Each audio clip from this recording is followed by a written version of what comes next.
Hi, I'm Carol Jean Whittington, and you're about to experience the new way to thrive in life and relationships as a late identified autistic by unveiling who you are, what you love, creating balance, and being the leader and creator of your best life. Get ready, because this is where we go against the mainstream. We say no to outdated society norms, and we say yes to who we are in order to create a joy-filled, balanced, and more neurodistinct world. Ubuntu. Welcome to Mind Your Autistic Brain. Today, I have my friend Meg Thompson from Meg Thompson Behavior joining me. She is a specialist that goes into schools. She helps students, but she also helps teachers. And Meg has been showing some amazing reels, some really great behind the scenes ruffling and shuffling some thoughts on those horrible things she terms kid crap. And I'd have to agree with her because there is some incredible kid crap out there. And as a late identified autistic, going through the school system and the classrooms where they had marbles and behavior charts and stop signs and reward systems, and how crummy it made me feel about myself, and really some of the horrible things that happened to how I identified as being a worthy person and all the shame that comes with it. Man, all I could do was cheer when I saw this. Meg, welcome to the show. Hi, yeah, I'm so glad I'm here. This is exciting. I am too. And your squirrel pearls, your little reels and everything you got going, especially the topics that you talk about, how you talk about them and why you talk about them makes a difference.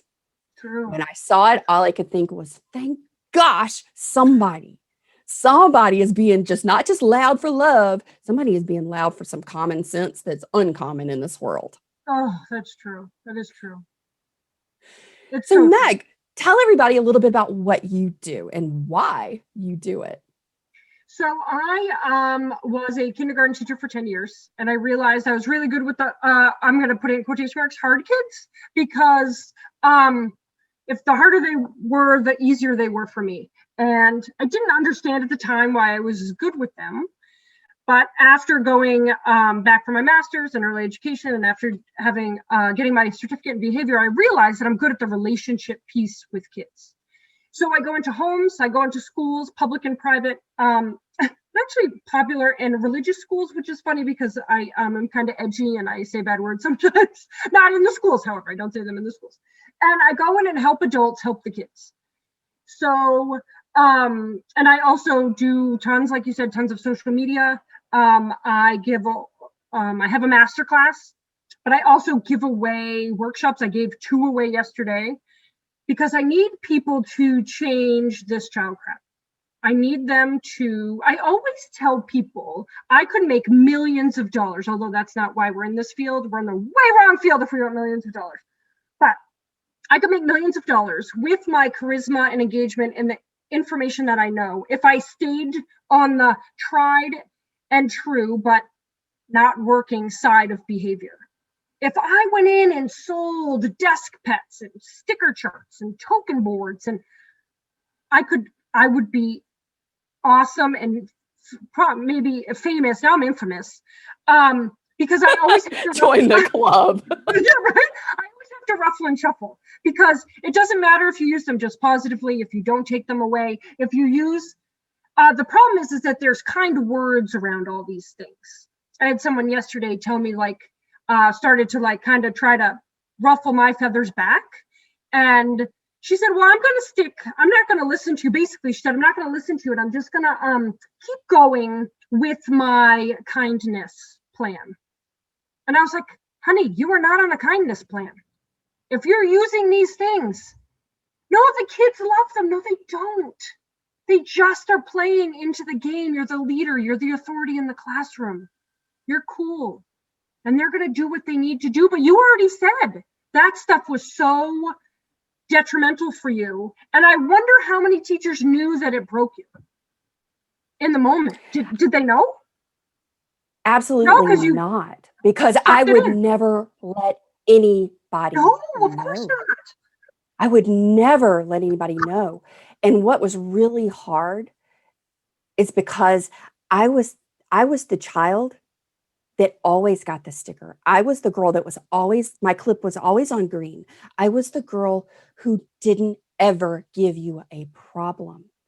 But internally and at home and Your on a emotional daily wellness was so basis, the good. stress was ratcheting up constantly. It took so much for me to make sure that I was the Yeah. good kid, that I wasn't a problem. And what happened and what I now know at 47 years old that I didn't know at 6 years old was that what I was learning and what I was being taught with all of those things that I was literally killing myself to do as a child was that I wasn't worthy of love. I wasn't good enough, and I wasn't the best that I could be if I didn't do it. If I didn't get a green, if I didn't get a sticker, if I didn't get the reward out of the treasure chest at the end of the week. If I didn't do those things, I wasn't worthy. And the shame storm that follows you for your entire life till you learn and somebody says, "Hey, you're perfect just like you are." And that was a false belief. That was crap that somebody told you. And they didn't tell you directly. It's all subconscious. It's all in what you don't say. It's what people internalize and begin to identify. And the earlier you start learning these things in life, the harder it is to break it and the worse the effect is. And until the last couple of years, I knew at 6 years old, I sat on my bed one night after dinner and I was in absolute tears. I was inconsolable. And my mom walked in and said, "Baby, what's wrong?" And I couldn't tell her anything other than I want to die. A 6-year-old, a 6-year-old telling their mom that they want to die and not really knowing why, just knowing that everything is too much, that you feel horrible about who you are. And do you know why? It's because of construction paper chain loops for reading books. Oh.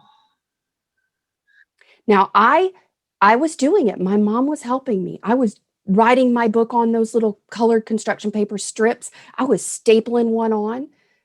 But it wasn't good enough because there were these other kids in the class whose moms, and I didn't know this, right? I didn't know this until recently. And my mom and I were talking about this. And I said, "Mom, do you remember that? And you remember that?" She said, "Oh God, honey, how could I forget it? That was just the most heartbreaking thing I've ever gone through because you were so broken at that point." And I said, "Do you know why?" I said, "It was those construction paper chains for that reading in first grade." She goes, "Are you kidding?" I was like, "No." I said, "I walked in and there were these other girls and their loops were like all the way down to the floor, all the way back up to the ceiling and all the way back down. And, mine's on track, but it's nothing like that because they're overachieving, right?" Yeah. And if they're overachieving, I'm not good enough because I've been learning that I'm not good enough like that. And in my situation, I shared, you felt like you had to be better. And then, remember, I shared my story. I have a reading story. We had a reward system. It wasn't a paper chain, but I remember having to do like little book reports. And if we had so many, we got, I don't know, something. I can't remember what the prize was, but I'm competitive. So I cheated, right? So while you were honest and did what you needed to do, I was cheating. No. Reading. My mom was reading to me, so I felt like it was cheating because she was reading with me.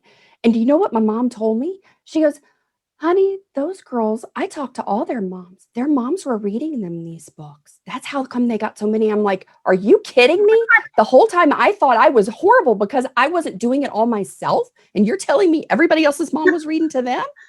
And I kept reading the same book. I read Cat in the Hat, like, I don't know, probably 15, 17 times and made a book report. So I had a whole thing and I'm like, the teacher's not going to look how many times I read Cat in the Hat. She's just going to look at the paper. And so,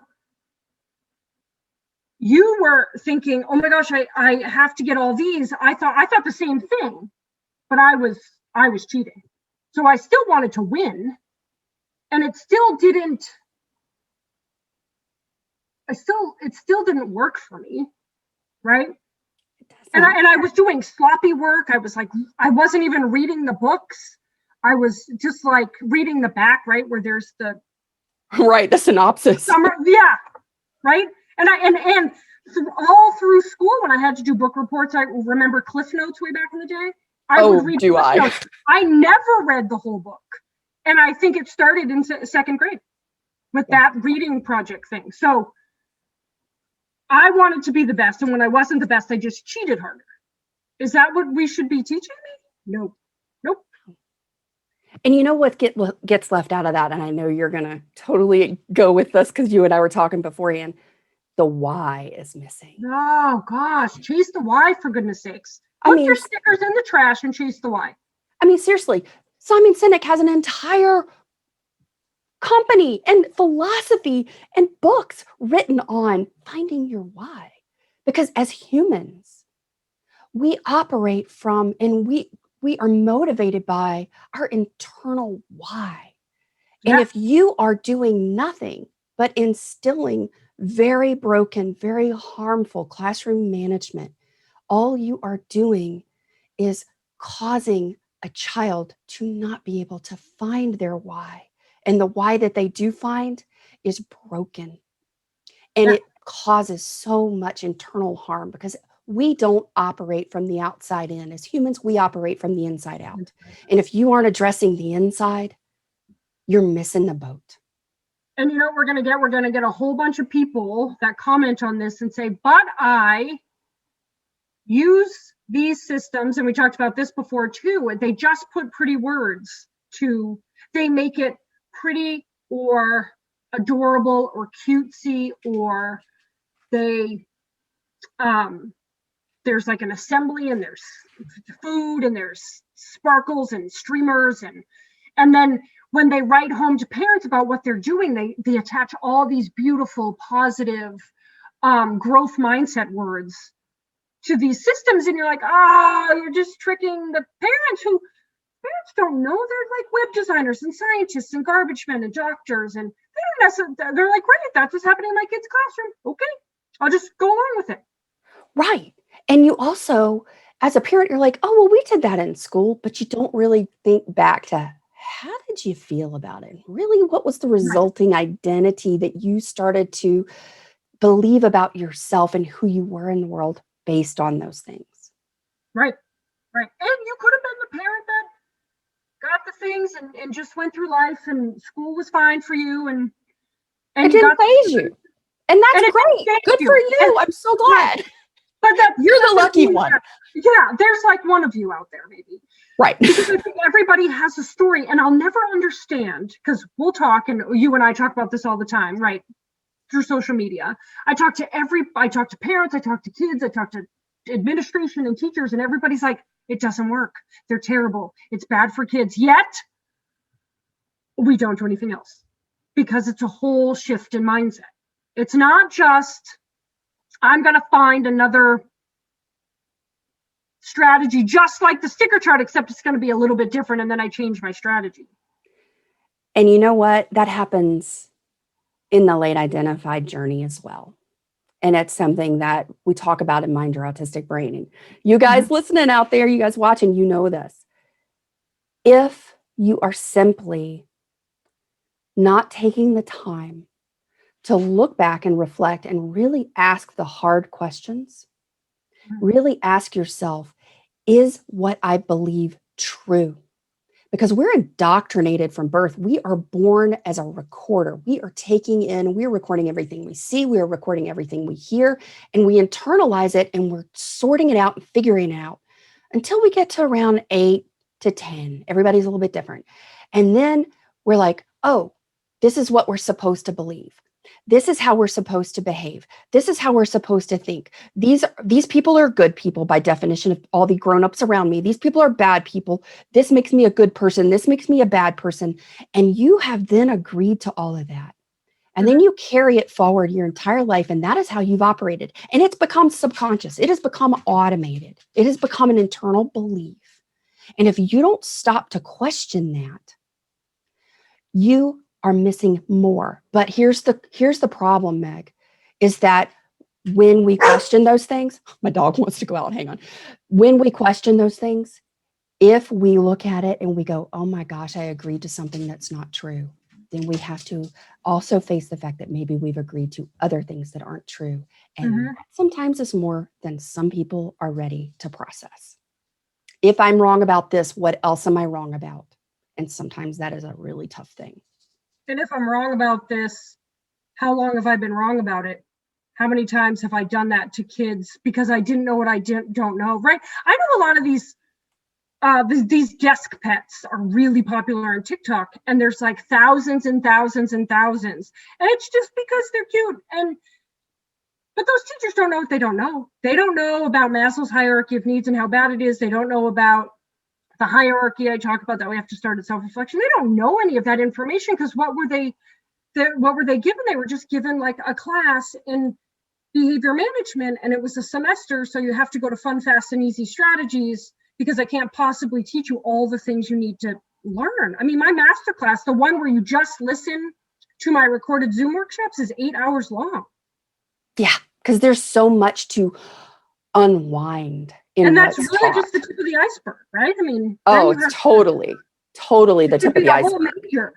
Hey guys, it's Carol Jean. We're taking just a quick break so I can share a few things with you. Things that are happening in the Mind Your Autistic Brain community. So if you're a member, and remember, membership to Mind Your Autistic Brain is free. You've gotten your newsletter for August, and it's in your inbox, and there's all kinds of goodness and great things. And we have a fun movie night happening later this month. But right now I want to share what's special about the talk show and what we're doing this month that's new. I asked you guys about if you would be interested in having a live Q&A and discussion to go deeper on these episodes. This month, for the month of August, the theme and the topic is back to school. I'm approaching this in a really different way, guys. This isn't about, because, sometimes thinking about back to school and all the trauma and the physical stress and tension and just the overwhelming exhaustion. I mean, if you're like me, maybe hopefully you know what I'm talking about. As late identified autistics, a lot of things that happen to us and around us in school and how it affected us, we carry with us our entire lives until we reach this point where we've discovered that we're autistic. And school was really hard for a lot of reasons: sensory reasons, processing differences, a whole host of things. So not only are we talking about what back to school means from teachers' points of view and students and parents, we're also discussing and talking about this from our late identified perspective and how school impacted us, and how we can now take what we know, what we're learning, and what we're becoming aware of through these discussions this month on things that we can become acknowledging of, aware of, and heal from. I know I was personally hurt and harmed greatly in school, not intentionally, because a lot of my teachers had their hearts in all the right places, but they had their school management and their school environment systems set up in a way that wasn't conducive to me or to my classmates as well, no matter what our neurotype. So one thing that we're doing really special this month is we're having 2 live talk show, go deeper Q&A sessions. And the first one that will be happening on August the 13th, that's a Friday at 3 p.m. Eastern time, we'll be talking about this episode with my friend Meg from Meg Thompson Behavior, and she'll be showing up to answer some questions at the end of the session. And then my friend Kara Diamond is the author of The Autism Lens, and she's a newly late identified autistic, and she's doing amazing things to help educate teachers in a new way. And I can't wait for you to hear her episode next week. So make sure that you get the registration link to go ahead and sign up and get on that list so that you'll get the Zoom link directly sent to your inbox, and you can participate after listening to the episode today and next week. And we'll visit what it is to be late identified autistic, what things happened throughout our lives in school, how it's impacted us our whole entire life, and how we can start identifying, becoming aware of, and start healing and changing the beliefs that we were holding that made us feel less than, that made us feel unworthy, or that made us kill ourselves and go into chronic cycle burnout because we were trying to achieve these unattainable things that no child should ever be asked to do. Let's keep going. All right. So here's something that my friend Mark and I had a conversation yesterday, just after we did an interview, he and I were just talking, and I was sharing some, sort of some things that you and I had talked about. I was like, this is really good. What are some of your thoughts? Because he also goes in and works with people separately, kind of undoing these ruffle and shuffle kind of things. And I said, look, think about this for a second. And see what you think. I want to hear what your thoughts are on this, Meg. Okay. So in classroom management, one of the things that is taught is set your classroom up, create this environment, where it's really visually stimulating. And you've got all of these posters and colors and stickers. Now think about it. When I was substituting and I was going into, kindergarten through 6th grade classrooms, sometimes 5th grade, they were overwhelming. They were overstimulated. There was so much clutter and just pure visual everything. It's like somebody vomited all over the walls, right? From tie-dye and vomit primary colors. Yeah. Right. Vomited primary colors and all these bright posters. And there's all of these things, and there's, the grammar charts and all this stuff. There is not one place for your eye to rest. Now, I want you to think about this. This is sort of my thinking on the place. As an artist, I learned all about color theory, how color affects your mood, how your environment, as a designer, how your environment can stimulate, how your environment can calm, how you move people through an environment for flow, traffic flow. If these environments in classrooms are being set up where it is like constant stimulation, you are creating the environment that is causing students to be overstimulated. They do not have control and responsibility for their own behaviors at early ages because that self-control is still being learned and still being stretched and strengthened. Yet you want to then implement this child crap, and you want to take things away and only give rewards for those who can manage that overwhelming environment. So you're already setting yourself up for failure because you're not getting the outcome you want because your classroom is already so much. Yeah. What are your thoughts on that, Meg? Well, color theory wise, we choose the wrong colors for the wrong grades for sure, right? We do primary colors in with little kids, and that is not right. It should be natural pastel colors.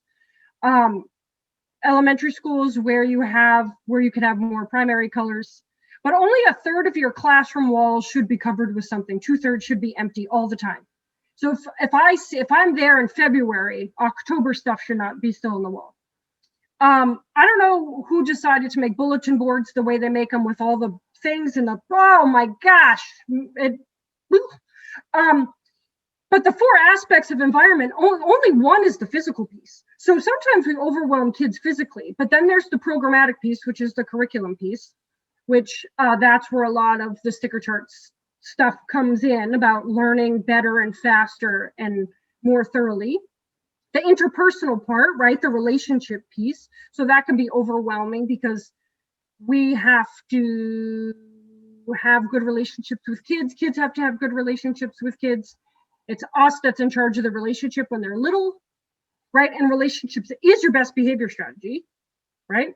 And then the philosophical piece. So why do we do what we do, right? And that's important because why do we put all this stuff in the classroom? Why do we use sticker charts? Why do we, I don't like the clip down system, but it's mandatory in my school. I get that a lot. I'm a PBIS school, so it's mandatory. Okay. And they're like, what do I do? Well, you say, give me the research that proves that this works and keeps a child their emotional wellness intact. I have the research that proves it doesn't work and is bad for emotional health of kids. So I'll give you that. When they find their research, you will implement their strategy. The hard thing is then you could get fired. You could not have a job. You could not. So some teachers just close the door and don't do any of the things, but then they have to fill out sheets. So like philosophically, where do you stand in that? I couldn't be a classroom teacher in a school that's mandatory because I'm too loud for love. I'm too ruffly. I just ruffle the feathers too much. You and me both. But you know what? I think that's the gift. That's the gift. Yeah. It takes a heck of a lot of courage. It takes a heck of a lot of bravery and vulnerability. Mm-hmm. to ruffle feathers. And it comes from a place and it comes from our why. And our why is because we love and care about other people. And Yeah. we know that there's another way. We know that there's another way. And So why can't they Meg, just listen to us? you know what? You know what? One or two people are somewhere in the world. And you know what? Those one or two people, they're going to share it with another one or two people. And you know, we're going to get that ripple effect. You do have the ability to influence up to 10,000 people, around 10,000 people in your lifetime. I'm like, come on. And then those 10,000 influence their 10,000, and it goes to about 2 million. So that's why you can't not notice what was happening to you, right, in school. Because if we broke you using any aspect of the environment that I just talked about, and you're feeling broken at 6 and you want to die, what if we missed you? We missed your 10,000. You wouldn't be here talking to me. You wouldn't be here. I know that people follow you like crazy. I know that they're interested in your message. Like, what if we didn't figure out how to put you back together, right? Yeah. Then we lose your 10,000. And all those 10,000 people you've influenced then lose their 10,000. And I'm like, we can't do that. It only takes one person to change. So I try to be that one person, be like, I got you, buddy. Like, I know these sticker charts are stupid and I got you. I'm going to fix them for you. Yeah. Try to do that with adults too. I do that with teachers, except it's really hard to be feisty and ruffle when you're a teacher and you don't want to lose your job. But the principal says I have to, ask your principal how many behavior classes he took. I promise you I have more information than he does or she does. You know, and I think, Meg, you make a really great point. And I think so that it is. And I think that, you know, it's one of the questions that I have to reflect on. It's like, how do I make the biggest impact to the people that I truly am trying to save and help? And it is a life or death thing with what we're doing. It truly is, especially in my particular world as late identified autistics. The suicide rate is through the roof. It is the highest of any other population. And I am with my own self dealt with life and death for decades. You know, just the fact that I'm here and I am still breathing and I am still talking, I have survived and had just the sheer dumb tenacity to still be here, because there was something inside of me that kept saying, this isn't right. This really isn't what you want. I just got to get over this hill and there's something good on the other side. Right. I still held on to that glimmer, that little glimmer of hope is the only reason I'm still here. And in that, what we have to do and what I look at is not necessarily, we can help the teachers, but we have to help the teachers that create the environment for the teachers, so that the teachers aren't in that position where they're like having to choose between keeping their job and being able to have their livelihood and keep their family intact. Yep. To really addressing the school board, addressing the parents, so that the parents who do have the voice and the power can speak up to help also influence the principals. And the principals come together and they speak to the school board, and we talk to the state education board, and we raise the awareness that this is truly detrimental and harmful to our children. But here's the thing, the children that we're influencing today, we hope to heck that they're growing up to be adults, but a lot of them aren't. And then what happens when you're 85 and you're in the nursing home and your kindergarten student is now changing your bedpan, and they're like, I'll give you a sticker if you just pee in your bedpan, right? We're teaching them they are going to take care of us someday. And I'm not sure we want the kids that we're raising with the strategies we're using to take care of us, right? I mean, if we're not teaching self-worth and helping children identify their values, we end up with a generation that eats Tide Pods.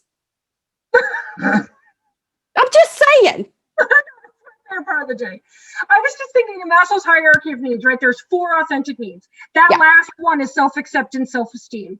Without that piece, you can't get into your first growth need of need to know and understand. So learning and being curious about the world and going out and adventuring and traveling and absorbing the stuff that we want humans to absorb to make them good physically and mentally healthy people. we need self-esteem has to be there. And how many kids that I work with have negative self-esteem? So people's like, what do we do? You have to do the three things that we didn't, right? We need safety, or we need physiological. You need to eat, sleep, go to the bathroom well. You need to eat well, sleep well, make sure you're doing all your business well.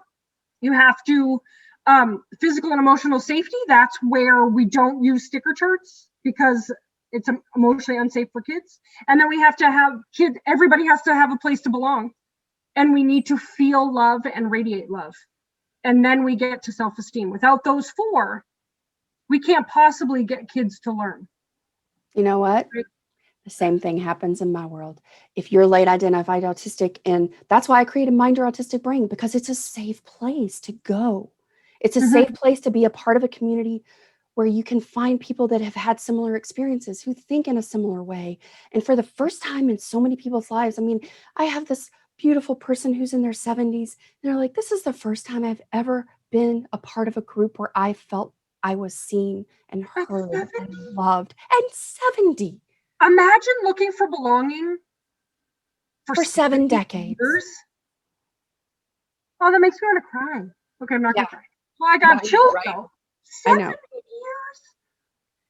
years? Man. And it all starts when we start to go to school. Yes. And Meg, I want to thank you for the work that you're doing. I want to thank you for how you do it, because what you're doing is changing lives, and it is going to make I'm hoping a huge impact and a difference for children and people like me, because you're fighting to correct and change what is so, so very broken. And I want to thank you for that. Meg, where can people find you? Where can they get, if there's a teacher that's out there listening today and you are thinking, oh my gosh, I didn't know.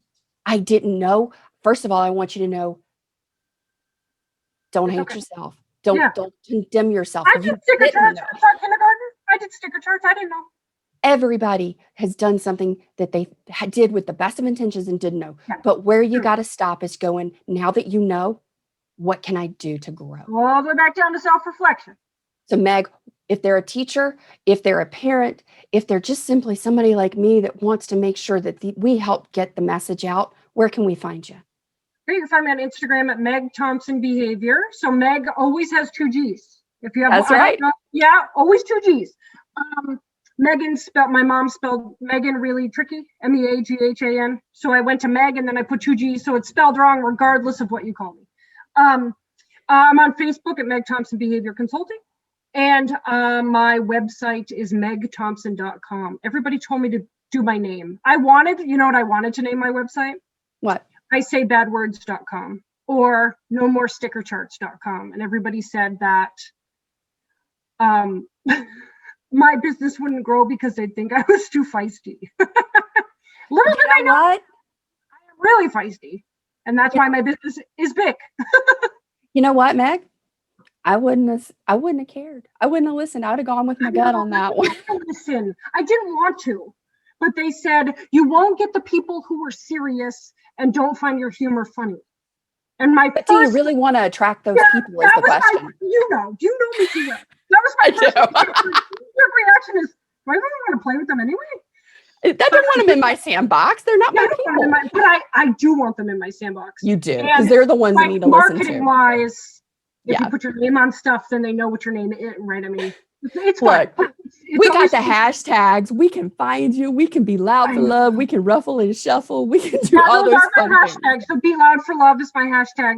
Yes. And ruffle then shuffle is my hashtag. So and I love be loud for love last month in June, right, was LGBTQ awareness month. And I was at 10K. And that was like my big goal. And I did cartwheels and everything. And then I lost over 100 people. When I said, love is love, I love all the people, I love everyone. And people are like, what? Even those weird people, even those people who do these things? I was like, yeah. And then people unfollowed me, and it's taken me a month and a half to get back up to that. And you know what? Because people thought I was like, yeah, but now you're attracting the people that are allowed for love. Yeah, I needed them out anyway. Oh, a lot of people, religious people, the messages I got. I know. They can be pretty mean. And you're like, really? For just Aren't you supposed to be operating from a place of love? Because that is what that's what God loved everyone. I didn't know. Oh, it's like it's all conditional. There's, and my whole thing is, look, every human, I am related to them. I am connected to them. Mm-hmm. And it doesn't matter, because I'm going to treat the person next to me with as much love as I have for myself. Yeah. And as much love as I would treat myself, because that person is me. And when we start to look at the person in front of us, the person next to us, as yourself, you're not going to treat anybody with anything other than love and That's respect. why you need self-acceptance and self-esteem back, right? We just circled right back. That's why we need that. If we're going to treat others like we want to be treated and like they are us, then we need to feel good about us. And there's a lot of kids and a lot of humans that do not feel good about themselves, so they can't exude that piece. I got a good one for you, Meg, before we wrap up. The golden rule is do unto others as you'd have them do unto you. So treat others the way you want to be treated, right? Yeah. I'm going to ruffle and shuffle on this one. Yeah, I ruffle and shuffle on it too. Go ahead. I can't wait. The platinum rule. Treat others the way they would like to be treated. Weird, right?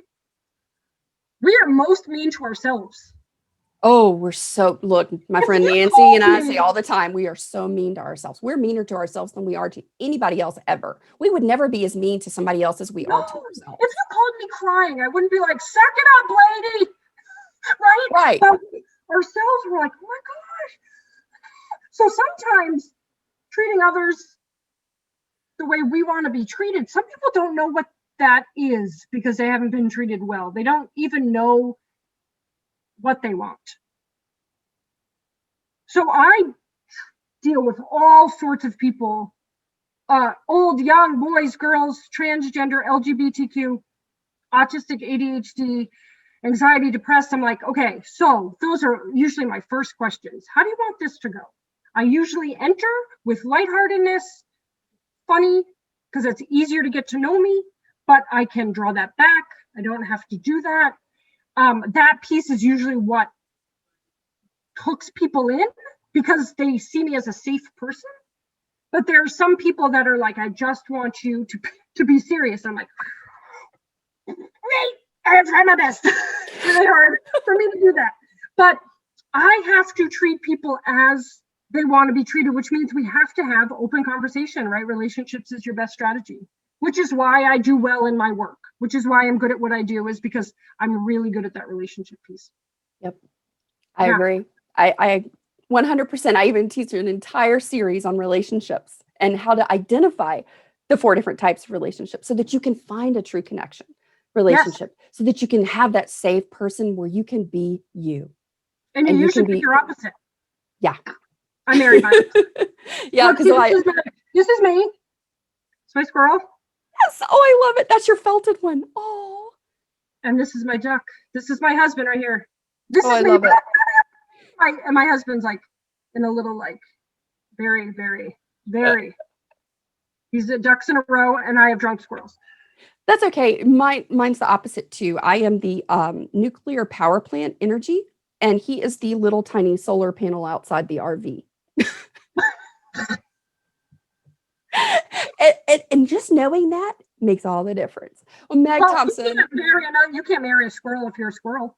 That's no. Oh, no, you can't do that. The nuts would be all over the place.